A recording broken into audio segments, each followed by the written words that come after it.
Greetings. Welcome to Black Mental Health Matters. Today we'll be exploring the topic of youth, mental health, and substance abuse. What exactly is the connection?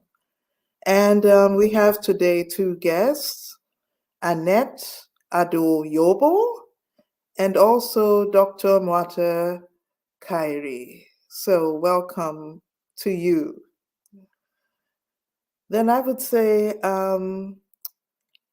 Annette, would you please introduce yourself and tell us what you do? Yeah, so my name is Annette Adeyobo. I am about to be a graduate from Sam Houston State University with my master's in clinical psychology. And my research currently looks at neighborhood factors and protective factors surrounding children who are at risk for incarceration or at risk for developing severe mental health disorders. So that is the broad description of what I do in my research. Thank you. Dr. Mwata Kairi, are you there? Okay, I think probably connection problems. Then let's go ahead. Um, what exactly is the connection between mental health disorders in youth and substance abuse? Maybe first of all, what sort of mental health disorders are there in youth or distress? How does that play out, and what exactly is the connection to substance abuse? Yeah, so there's a lot of connections and it's not really linear. So I think just to break it down, just breaking down what the substance abuse um, looks like, as well as the different types of disorders. So among youth, typically with substance abuse diagnoses, the most common diagnoses we see are typically depression, anxiety, more on the realm of those diagnoses. We also see conduct disorder, oppositional defiance disorder, as well as bipolar disorder.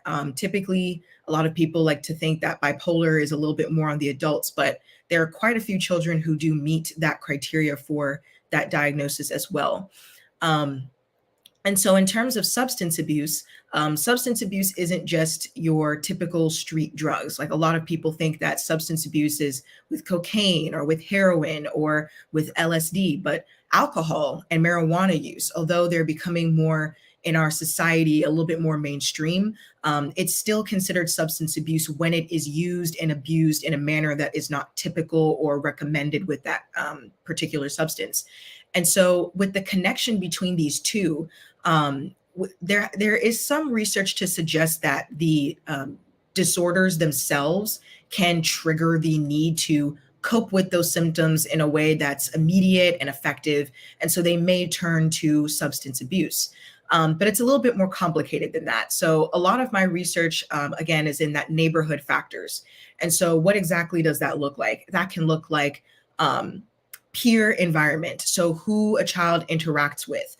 Peer pressure is one of the biggest influences in terms of engaging in substance abuse. And so if you're in a group of individuals that are continually using substances, it's very easy for a child who is, especially between the ages of 10 and 15, where the world is kind of their oyster. This is their first time being fully immersed into the school setting. It can be very easy to have that influence. Parent influence is also a big one as well. There's a lot of research to suggest that if a parent is already using substances, there is a high likelihood that the child will also engage in substance abuse as well. Lack of resources and access to mental health care is another one, especially in lower income neighborhoods, where access to quality mental health care or even just mental health services in general are very slim. And so when you have, again, that peer influence or even just familial influence or even media influence showing that coping with these symptoms can be effective with using substance use or using substances, that's another layer that builds into that. So as you can see, it's a lot more complex than just, oh, I have a disorder, let me use some substances. It's a lot of different layers that kind of coalesce and mingle to trigger the initiation of substance abuse among youth.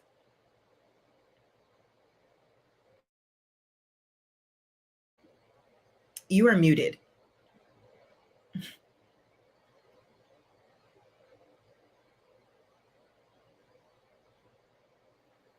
Thank you. What are the social factors? What could be the stressors that could facilitate or push to this kind of situations? So, in terms of social pressures, kind of like what I mentioned earlier, peer pressure seems to be the biggest one for youth. Again, just because, for example, with the school system, originally in kindergarten and first, maybe even second grade, depending on where you live, you're spending Mhm. maybe a little less than half of your day at home and the other half in school. So you're getting kind of that 50-50 balance of I'm getting my home, lessons, but I'm also getting school. But once you start going into that third, fourth, fifth grade and above, you're spending more time in school. And that's when also the opportunities for after school programming become a little bit more available. And so, again, when you're in an environment where you're being reinforced with individuals who are already using substances, that can be a really great peer pressure um, for youth. Again, another thing with the parents, if the parents are already using substances, again, especially for younger kids, they see their parents as the blueprint and the basis for how to navigate the world. So if what they're seeing at home is, oh, well, they're coping with this anger or with this sadness with, 3 bottles of alcohol or maybe by smoking, then they'll think that if I'm feeling those same feelings, then that's what I need to do because that's their only example in some cases. And some other cases with neighborhood stressors in lower income neighborhoods, a lot of teenagers, the older teens, may engage in substance abuse or even dealing substances as a way to alleviate financial pressures. If they're not able to obtain a job or they're in a position where money in their family is quite difficult to obtain, they might get into the world of substance dealing Mm. in a way to alleviate efforts and again that stress, especially on such a young child, to have to manage finances in the home and going to substance dealing as a way to alleviate that financial stressor. Mhm. That can be another trigger to potentially get into substance abuse.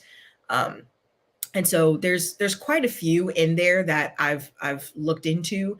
I bet there's more out there that is a little bit um, less, I guess, obvious in terms of Mhm. the connections, but those are the three main ones that typically get children involved into substance abuse.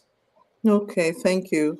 So it was important also, the connection you made, how important it is, the kind of role models parents are. After all, the children and the youth are not being raised in a vacuum. What role does the community play? We say often that it takes a village to raise a child. What can we, as members of the Black communities, what can we do to make sure our children are being raised in a healthy way mentally? Yeah, I think the first thing is having our communities being more active in our communities. I think too often, especially in the Black community, we're taught to be a little bit more conservative with our family values and kind of keep to ourselves, keep to our family. But there are many of us in our community who don't have the best role models, or maybe the role models that are present in our lives are not able to have that influence because they're either working several jobs or they're kind of handling a lot of things at once, and so they don't have the time to maybe sit down and teach those critical skills that are needed for youth to navigate the world in an effective and healthy way. And so I think being active in your community is a great way of sharing those values. I think giving children tangible examples of what's out there. One thing I love about social media, and though social media has its own weird ways of working, is that Mhm. we're seeing a lot of success in our own community, and it's becoming a lot more tangible for youth to see that, oh, this Black woman is becoming a doctor or a lawyer or a businesswoman or has her own business, or this Black man is becoming a surgeon, becoming a businessman, becoming a talk show host. If they can do that, then I can do that as well. And so having those influences is so helpful, because if they see that there's a tangible and practical example in front of them, it's a lot easier to materialize, their goals when they can actually see it being achieved. I think also in our community, for those of us who are going to be clinicians or who are attorneys or who are even police officers, having that presence in our after school programs and teaching those skills and teaching youth how to deal with their emotions. I think, especially in the Black community, mental health is still a very taboo topic. Where we're not really taught depression, anxiety, what the symptoms look like, how to deal with the emotions, or how to even label what it is we're Mm. feeling. And so I think that's a great way to be able to involve the community in, okay, when you're feeling these feelings, what are ways that you can cope with that? And as I was mentioning earlier, attorneys and police officers, we do Mhm. have the school to prison pipeline. It's a very unfortunate phenomenon. And there's very little talk about getting it done. But I think police officers and attorneys have a very powerful role in working with youth. Having police in communities, so that that fear of seeing a policeman in the community isn't, oh, I'm in trouble and now I need to, run, or, put myself in a situation where I can be caught. But, oh, I have this police officer here who's here to protect and serve my community. If I feel like I need help or I need someone to talk Mm. to, this is a good person to talk to. Because again, with that school to prison pipeline, we're we're trained in a way to see police officers in the school as, oh, don't talk to them.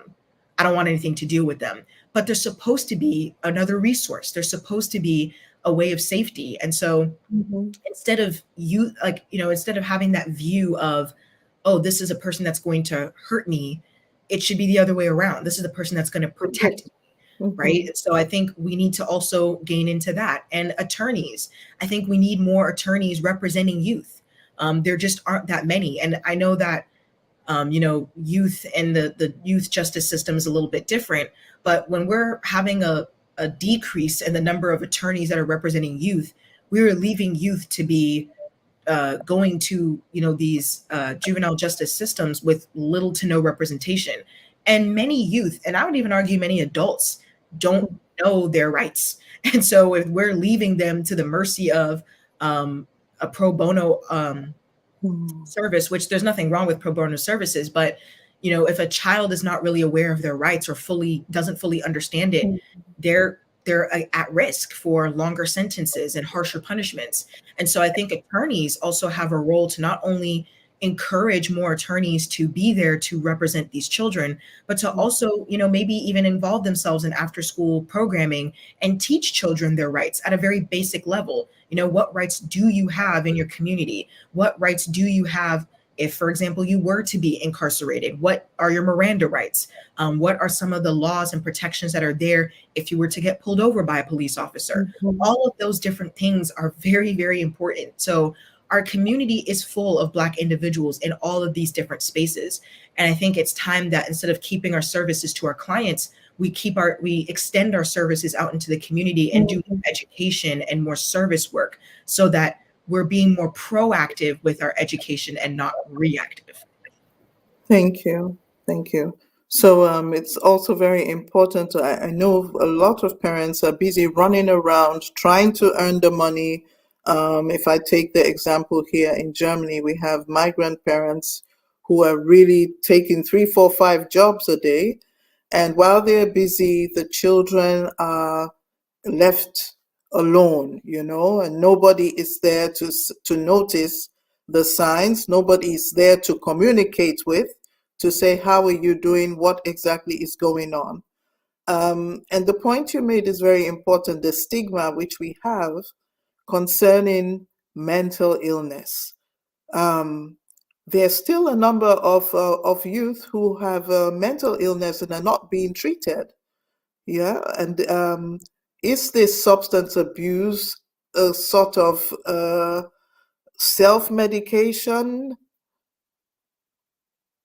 Oh, for sure. I think it's one of those ways that children can easily self-medicate. And again, especially when you're in an environment like a peer environment where again it's being reinforced, it's very easy to go to that. When you go home and you're told that, oh, you're not sad, you're just lazy, or you're not anxious, get over it, or oh, stop being in your room all day, you have things to do. Oh, when I was your age there was no such thing as depression or anxiety. And a lot of parents don't realize that they may very well qualify for mental health diagnoses, but they've been taught, like, get over it, move on, Mhm. focus on doing other things to distract yourself from those emotions. But you're carrying a lot of that unhealing to your own children who are now not receiving um, that role model, that positive role model as to how to navigate those emotions. Mhm. And so when you're in the home environment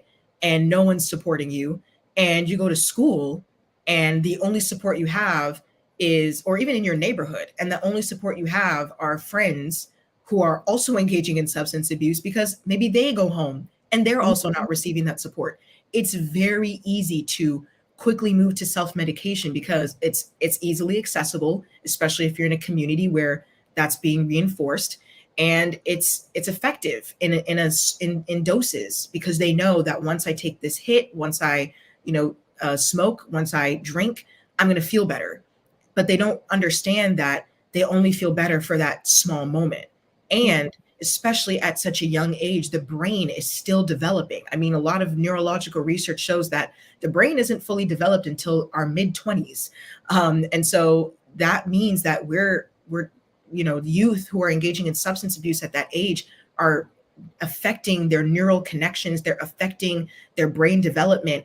And Yeah. that can actually lead to problems in the future where it may be even harder to deal with some of the everyday emotions that we deal with, your everyday stressors. Mhm. It may become too overwhelming to where they can't navigate that in a healthy manner. And so, yes, it may provide that small release, that small feeling of, hey, everything's good now. But in the long run, it's negatively impacting the brain. It's negatively impacting the way you interact with the world. And it's also damaging your health and as well. I mean, starting alcohol at a young age can lead to cirrhosis very early. And that Mhm. comes with expensive medical treatment, chronic illness. It's a lot of layers. And so we don't want to sow those seeds at such a young age. And so it's Mhm. very important to be able to have that intervention very early, so that children are not turning to substance abuse as one of their first resorts, but instead are turning to something more healthy and adaptive. Okay. And okay, instead of just saying, don't do this, this is bad, being judgmental or criminalizing the youth, what kind of coping strategies, what tools are there which we can apply? Yeah. So one thing that I've done in some of my therapy sessions is explain the cognitive triangle. It's a very effective tool used in cognitive behavioral therapy, and it's really easy to teach parents, for them Mhm. to also teach their kids. But in the cognitive triangle, what you have are your thoughts, your behaviors, and your actions. They're all interactive. So what you think can lead to a certain behavior, which will then lead to a certain action. So, for Mhm. example, if your child comes home and they're saying that, hey, I had a really bad day in school today. Okay, well, what kinds of thoughts are you having? Like, what's kind of been going on? Oh, I've been just feeling really sad and I feel very lonely and I'm not really sure what to do. Oh, okay. So now you have those thoughts. Now moving into the behaviors. Okay, so now that you've been feeling those things, is what have you been doing to cope with that? Oh, Go ahead, I'm listening. And so, what kind of behaviors are you having to cope with that? And the child may respond, I haven't been making any friends in school. I've been sitting by myself in the cafeteria. And that's how I'm able to, navigate that. And then the actions, the behaviors are there, but the actions are reflective of, okay, well, you're moving into a pattern where you're becoming lonelier. And so we're wanting to change that, right? And so let's go back to the thought again. Now, as a parent, you're going to help work them through. Um, you're going to help them work through that thought, behavior, and action so that it becomes more adaptive. The thought Mhm. is that you're lonely, you're sad. Why do you think that's happening? Oh, well, I don't have any friends. Okay. Are there any activities that you are interested in that can help you maybe look for friends? And let's say Yeah. the child is interested in playing soccer or playing football or going to dance. It can be a way for the parent to enroll the child in those programs. Yeah. And then that way, the behaviors now of going to dance and having something as a positive outlet to deal with those negative emotions now turns into actions where they're able to make friends, they have an outlet for what they're feeling, and they're taking on a new skill, which is a lot more adaptive than, oh, you're lonely and you don't have any friends. Oh, big deal. You're supposed to be in school and studying anyway. Right. And Yeah. so it's a lot better to be able to navigate with those emotions in a more positive way. But it takes sitting down, it takes being patient, it takes being humble and understanding. Just because you haven't experienced depression or you haven't experienced anxiety when you were in school, it doesn't mean that your child won't experience it. And it doesn't mean that you are a failure as a parent. And I think that's a really important thing to communicate. A lot Mhm. of parents may think that or feel guilty that, oh, I didn't do a good job as a parent because, oh, my child's struggling with depression and anxiety.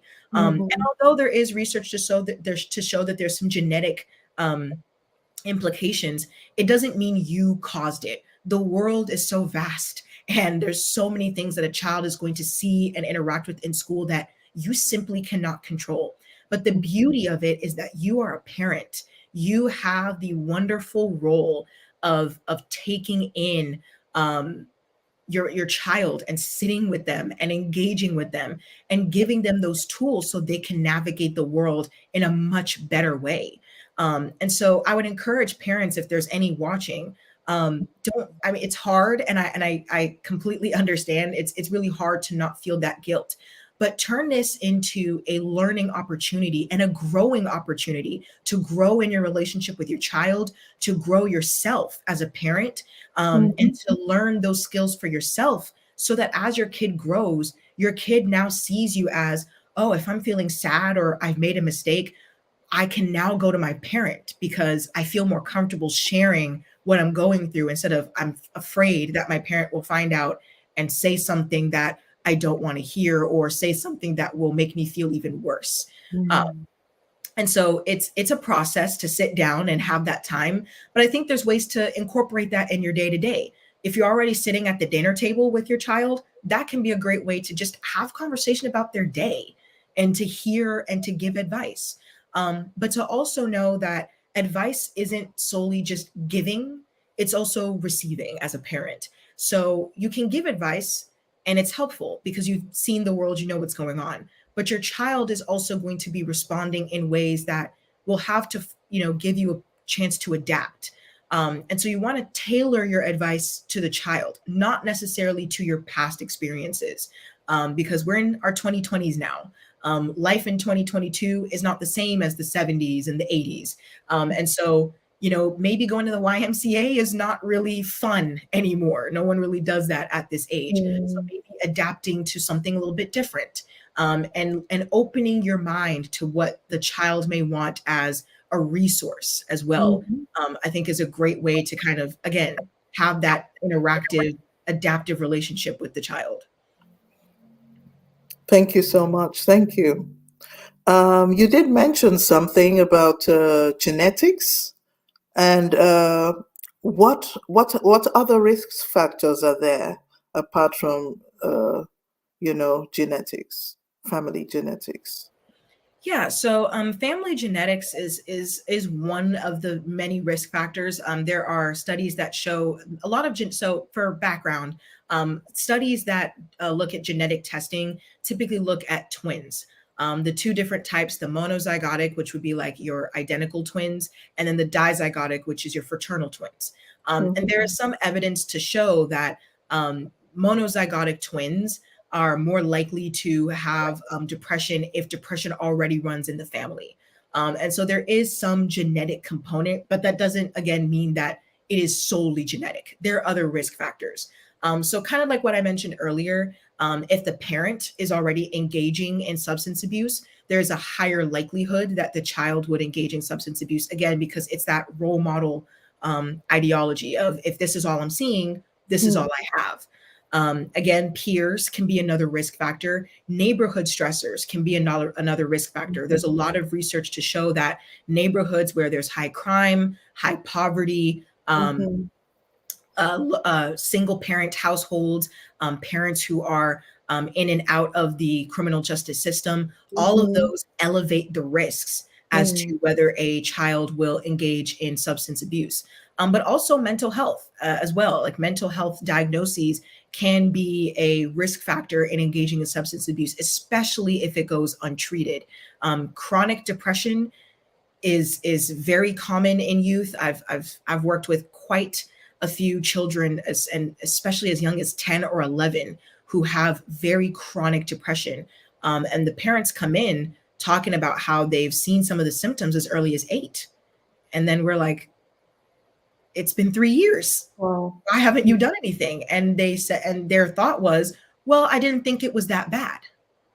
Right. And so again, that when it goes untreated, what seems to be an 8-year-old who's sad can turn into an 11-year-old who's chronically depressed and suicidal.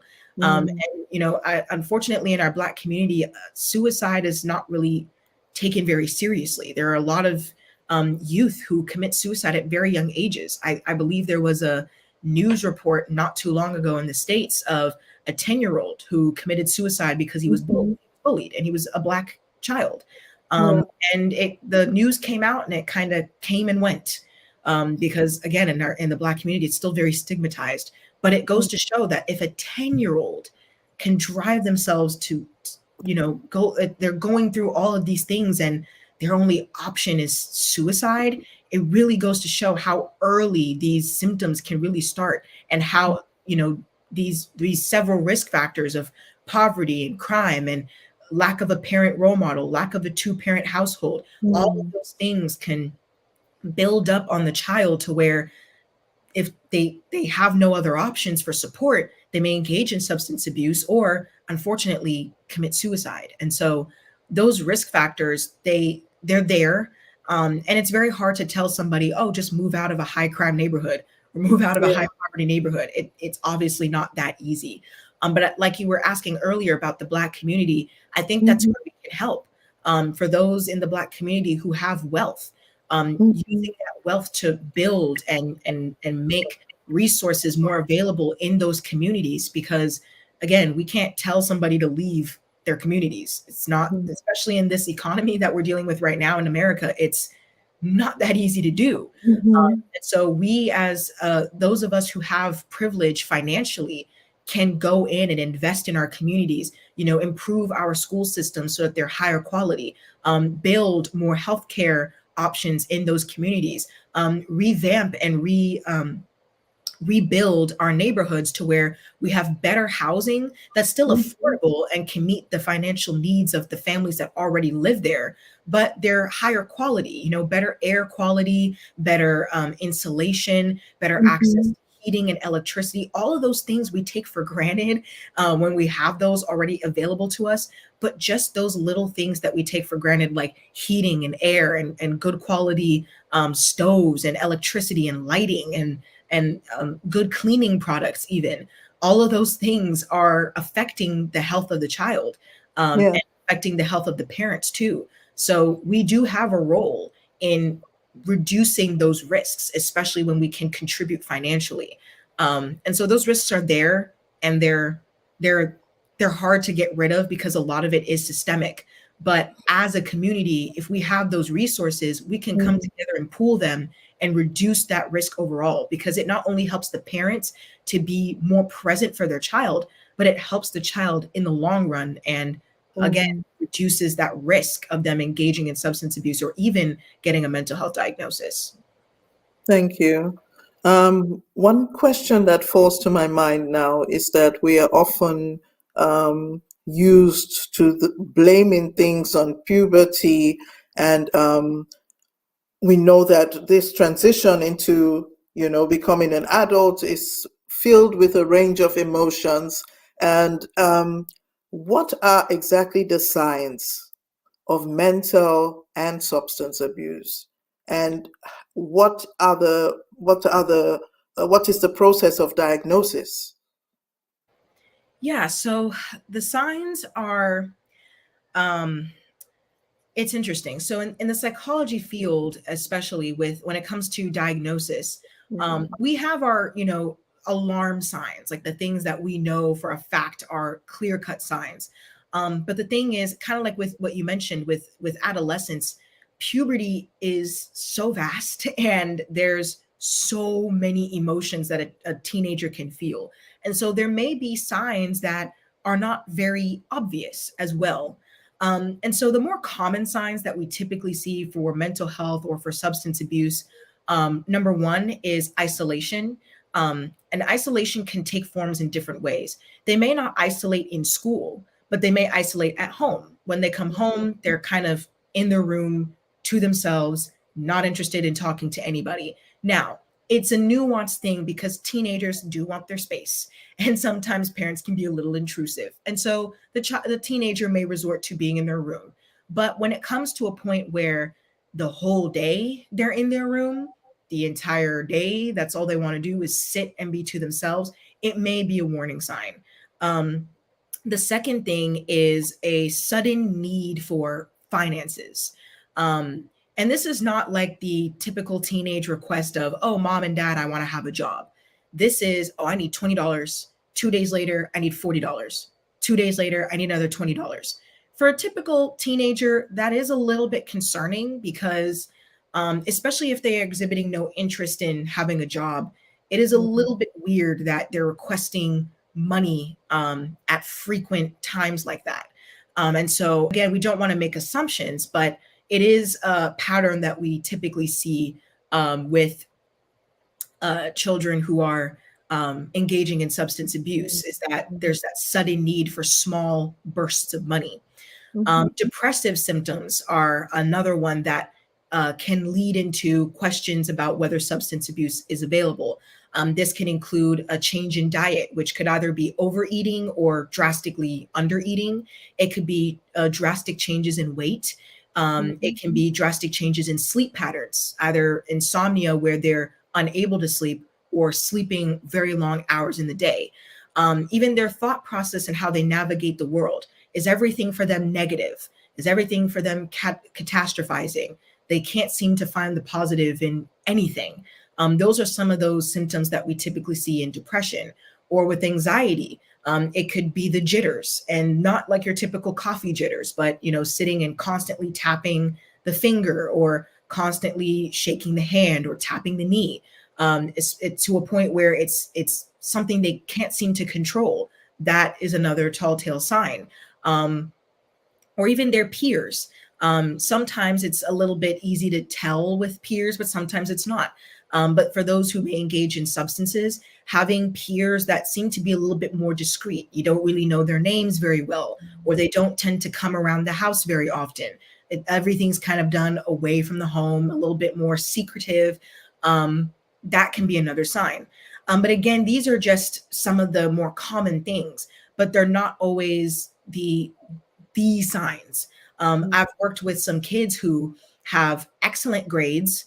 They have good hygiene. They don't seem to have your typical depressive symptoms, but they're engaging in substance abuse. Mhm. And so but there are some little things that you only find out from sitting and talking to them. And so it's hard. There's those signs that are, that we see typically in our day to day as we work in the field. But there's also those signs that are not very obvious. We hear a lot of the time of high functioning depression and high functioning anxiety. A lot of people think that, oh, if a child is engaging in substance abuse, their grades have to be bad, or they have to be sleeping all day, or they have to be restricting and isolating themselves. But sometimes they're very good at masking, especially when they're in a home environment where they're not able to isolate, or they're not able to keep to themselves because their parents will get angry. Mhm. Teenagers are I was a teenager not too long ago. Like, Teenagers are very good at hiding and masking things, especially when they're in an environment where they don't feel safe to be vulnerable and share what they're going through. So, yeah, I may be doing well in school or I may be having a lot of friends, but that doesn't mean I'm necessarily okay. Again, Mhm. kind of like what I talked about earlier, it really does take sitting down and talking to them. And this doesn't mean asking them every single thing and being intrusive. It's again giving them that space to be a teenager and to grow and to learn, but being available as a parent to where if the child feels that something is wrong, they have the space to tell them. Because I think, people like to think teenagers are, these sneaky, people who are always trying to hide something or always trying to do something bad. But for a lot of teenagers, it's it's not that we're trying to do something bad. It's that we don't really have anyone else to go to. We don't have someone else to talk to. And when you're a parent who's telling me that my mental health symptoms that I'm expressing to you are just laziness, or oh, you just haven't slept enough, or oh, you're just trying to get away from chores, well, I'm going to go to something else. And so a lot of teens will isolate at home but will have a lot of friends. And Mhm. so just to reinforce, it's really important to have these conversations with your child because these signs may not be very obvious. And so sometimes the only way to know is to talk about it. And a teenager is more willing to talk to the parent if the parent presents in a way that allows them to be vulnerable and there's no judgment, there's no malice. It's just Mhm. simply letting the child exist and share instead of going straight to, we need to punish you, we need to, put you in a place where we're going to categorize you as a bad person. Thank you so much. So, Black Mental Health Matters, we have Van Steel from Burundi. Thank you very much for tuning in. Jessica Swanpool, Mariam Soliman agrees with what you have been sharing. We have Witness Fankomo, Munene Kamundi, also saying great work. And yes, fantastic. Okay, so this has been very, very educative. Um, Regarding the treatment,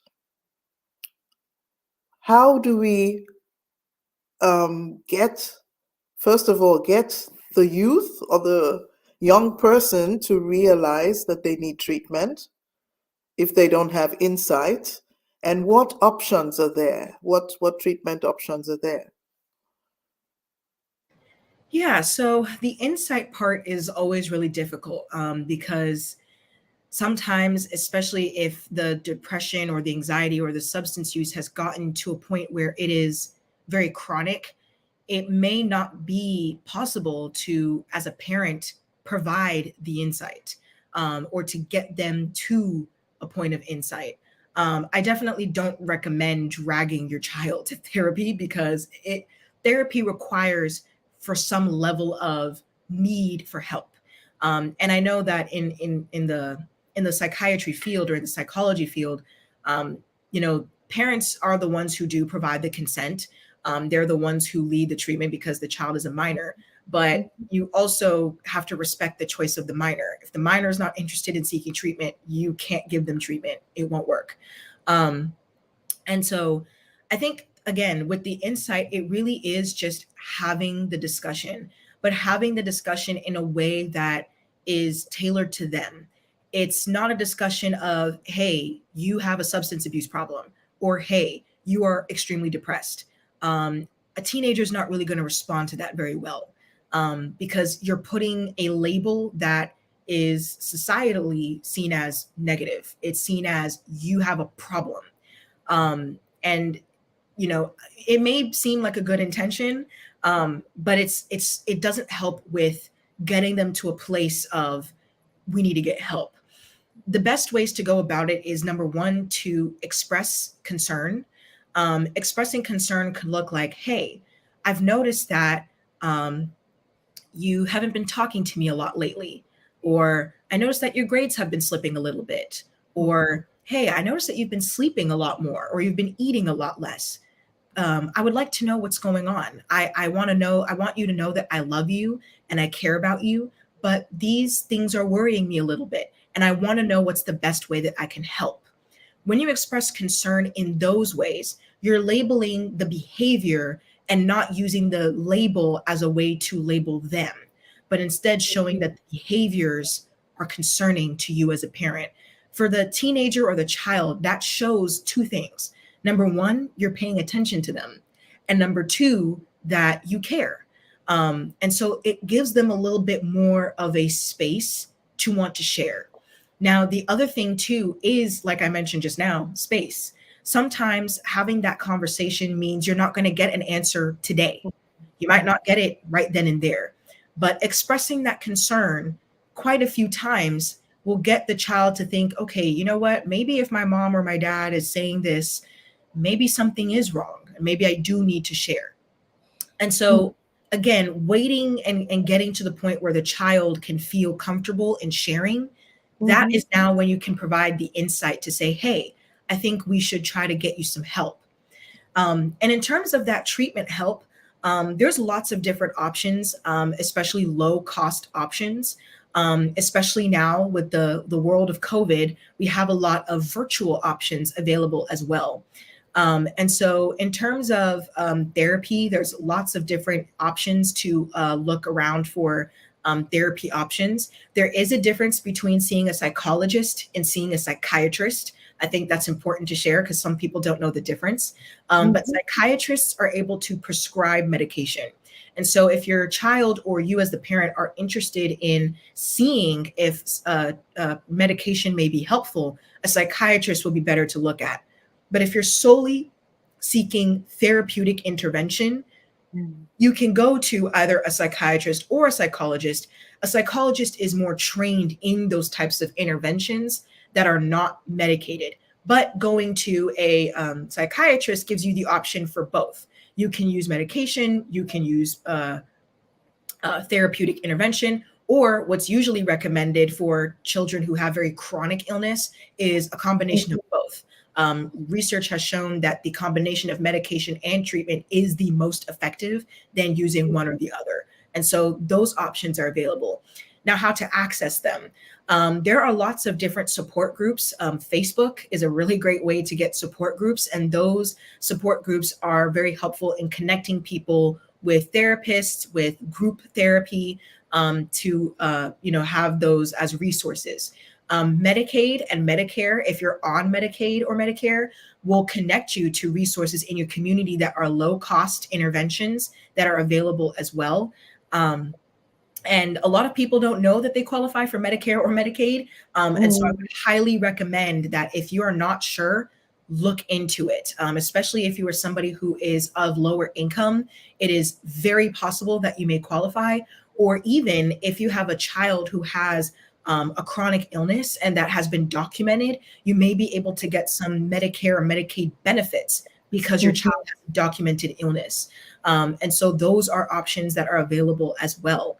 Um, and group therapy is really great for children as well, because not only are they getting help from a therapist, they're also seeing other children who are going through something similar. And these children are sometimes in different ages, sometimes they have different diagnoses, but they've gone through different things in life and can be another support group for the child, to have friends who are working towards building better habits, or who are Mm. working towards healing from substance abuse or from a mental health illness. And so they're having a friend group that is a lot more adaptive, that is a lot more like who they're trying to become. And so it gives them something else to turn to instead of the friends who may have been fostering some of those negative or maladaptive behaviors from before. And so Mm. therapy is also a really great option for treatment as well. And so, and like I mentioned earlier, virtual options are available if driving to a center is something that's a little bit more inconvenient, or maybe will take up a lot of time or a lot of extra finances. There's a lots of virtual platforms for mental health. One of the ones that I always highly recommend is BetterHelp. And that one can provide you with access to thousands of licensed psychologists, licensed Mm, therapists that are online, who all you need is a stable internet connection, and they will get to you on the computer or even on your phone if you have a phone that supports that. And all you really need is to fill out a questionnaire. They can take individuals who don't have insurance or those who do have insurance. Some of them will also take different subsidized care as well. And so that's a really great way to access multiple options. mm, If mm, you're trying to look for somebody who meets the needs of your child, you can fill out that checklist and say, hey, my child is going through these particular symptoms, and they'll sit with you and they'll work with you. And it avoids, having to drive somewhere, having to worry about, do they take insurance or not? All of that is taken care of right on that platform. And so the beauty of the COVID world we live in is that we have access to those tools as well. And there's lots of other platforms for mental health as well that are online outside of BetterHelp if you're looking for that as well. Um, and so those are just some different ways to access treatment that can be available for your child. And there's even parent child therapy options as well. That if mhm, you, as the parent, are wanting to do something to help or even learn the skills, those are available as well. Treating substance abuse for a child doesn't have to be the child's sole responsibility. You, as the parent, can also join in. And so while the child is going through their own therapeutic treatment and intervention with the therapist, you are also receiving psychoeducation about what substance abuse is, what conversations can you have with your child, what kinds of activities can you do with your child, what kinds of interventions you can do at home, so that you now are equipped with knowledge that now when the child comes home from therapy, everything they learned in therapy is being reinforced in the home because now you have tools to learn that. But if you can't afford that as a parent, lots of universities, local universities and colleges host these types of programs through research labs. And a lot of the time they're free. And a lot of the time they'll even pay parents to do these treatments, because not only are the researchers learning from these experiences, but the parents are also learning as well. And so if you have a local university or college nearby that has some of these parent child centers or parent child group interventions, that's a great way to take advantage of that free programming, to be able to learn how to work with your child in the best way possible. thank you. Thank you. Okay, we're almost at the end of the program, and I would like to hear your take on the problem of Black youth seeking help and being experiencing racism or discrimination. And because of this, they tend not to want to go for assistance, go for support. Yeah, so it's a very unfortunate situation, especially when racism and discrimination is still, unfortunately, very prevalent in our communities. And a lot I've heard that as a complaint from some Black families, that they only want to see a Black psychologist or a Black therapist because they're worried that a white therapist may not understand, or that they may discriminate against their child. And I would like to say that that is valid. It is a valid concern, and you do have the right to seek a therapist that is Black, because it definitely does help with building that rapport and having somebody who understands. I think that there's a responsibility on two fronts. The first thing is in the psychology field. Um, our justice system is still experiencing systemic racism. And unfortunately, only 5% of psychologists in the US are Black. Mhm. And so you're more likely, if you are in the justice system, or if you're dealing with a child with substance abuse, they're more likely to see a therapist that is white. And so I think the first thing is that the field needs to do better to diversify. As my own experience, being in my master's program here, I am the only Black student. It's just me. And quite frankly, and quite often, I'm always or usually the only Black person in that space. And especially with the populations we're dealing with children who are usually Black or brown. Mhm. And so they're not seeing us. And so we as a field need to diversify. We need more people that look like me in the field so that we're there. We can be seen and we can help out our own community.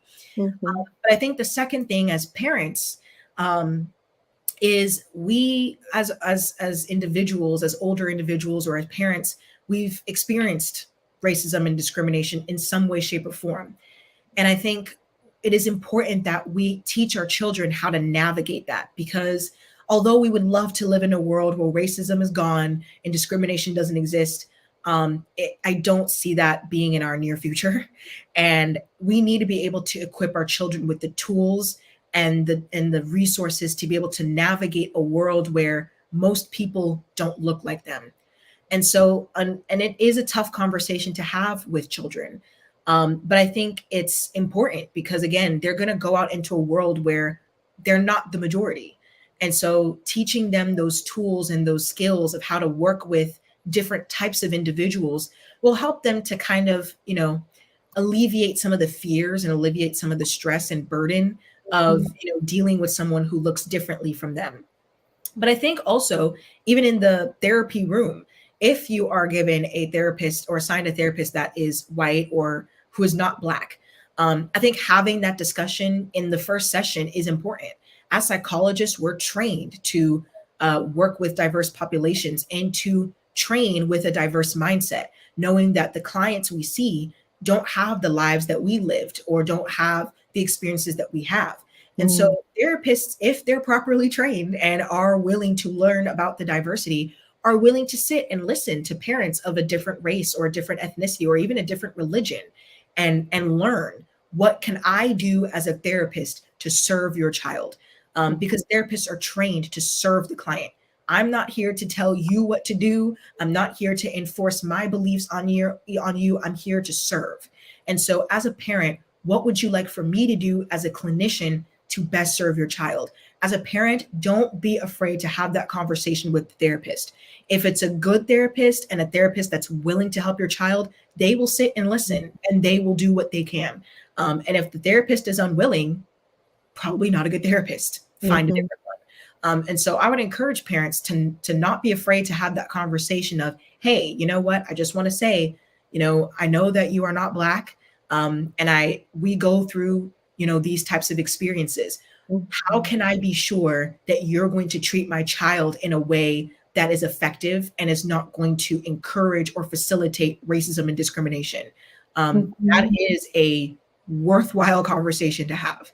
Um, but yeah, I think that those are the ways that we can really navigate that, is to have more Black psychologists in our field, to encourage therapists to be humble and to use humility in their treatment, and to encourage parents to have that conversation with their kids about how to navigate the world, but also with the therapist to say, hey, as a therapist, your job is to serve my child. So how can I be sure that that's going to happen?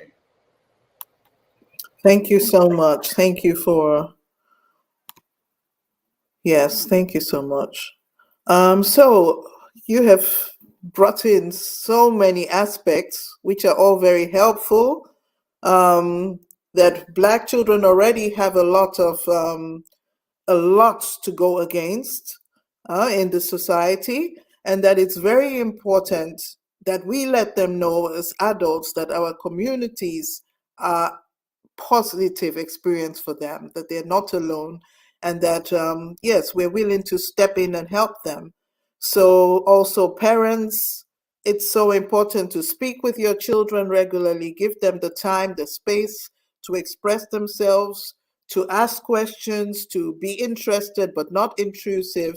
And yes, thank you so much. Maybe you would like to close this show with a closing statement. All I would say, closing statement, is that mental health is real in the Black community. It is very real. It is very, uh, it's there. And I think as a Black community, it is time that we work towards reducing that stigma, We work Mhm, towards understanding mental health, not mhm, seeing it as a colonial thing or not seeing it as, quote, the white man's illness. There are Black people who struggle with mental illness, and we as a community have to do something about it. And we can. There are resources out there that can help with that. There are support groups that can help with that. There are organizations dedicated to the service of Black individuals struggling with mental illness. And so I really do implore that we break down that stigma, because it is killing our children, it is destroying homes, it is destroying families, and we cannot afford to lose our own people to something that is treatable, to something that is curable, to something that can be discussed and navigated. Our lives are important. We are made in the image of God, and He has given us so many tools and so many people to connect with. Um, and so let's not use this as an opportunity to belittle our people, to ostracize our people, um, to destroy them in any way. This is our time, especially now, to uplift our community, to invest in our community, to like revamp our community and create strong Black children, strong Black families that can, change the world, that can improve our communities. We're better than this, and I know we can do better. So that is my closing statement for today. Thank you so much, and especially for bringing in the spiritual aspect. Dr. Marta Kyrie, very glad to see you. Yes, what would you add? Oh, I just wanted to jump in and just say I've been listening to the enlightened Annette Adoyabo, Yes. really a powerful, powerful conversation about the necessity of therapy, the stigma, the dynamics that go along with that. And I just want to thank you so much for taking out the time to share your thoughts and insights and intellect at this time, and to help us to recognize the importance, the significance, and relevance of understanding therapy and healing. And we have to continue to move forward to understand therapy and healing from our perspective. That is, that as we advance theory, theoretical propositions are ways to do the work, it's culturally consistent as well. And so we cannot always blame the individuals for not going to get something that they feel will cause them more harm. It makes a lot of sense not to go get therapy from a white ideology, when white ideology has created a condition that destabilizes us in the first place. So thank you so much for reminding us of all of that. And I'm just, again, honored to be in your presence and to be a part of this process.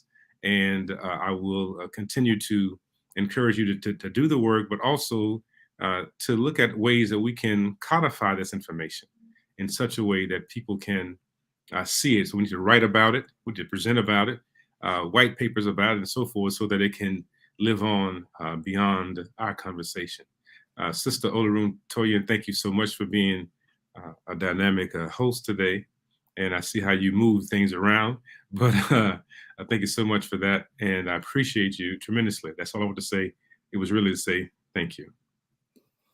Thank you very much. Thank you so much. And I'm honored to be in your presence. And I would say thank you so much, Annette. This has been very inspiring. And I look forward to having you again as a guest. Oh, 100%. I love these conversations, and I think they're extremely important. And for me, even as someone who's going into the research field, it's very encouraging for myself to really continue to do the work, because it is hard when you're the only one in the room who seems to care about these kinds of issues. But Mhm. I really hope that this stimulates conversation and it encourages others to pursue the field of clinical psychology or criminal justice, so that we can, just again, kind of like what the gentleman said earlier, just codify this and make this something that we can have written down, presentable, and even in legislation, so that it becomes standard for our own care. Thank you very much. So this was Black Mental Health Matters every Saturday here 2 GMT, 4 p.m. German time. Thank you and good night.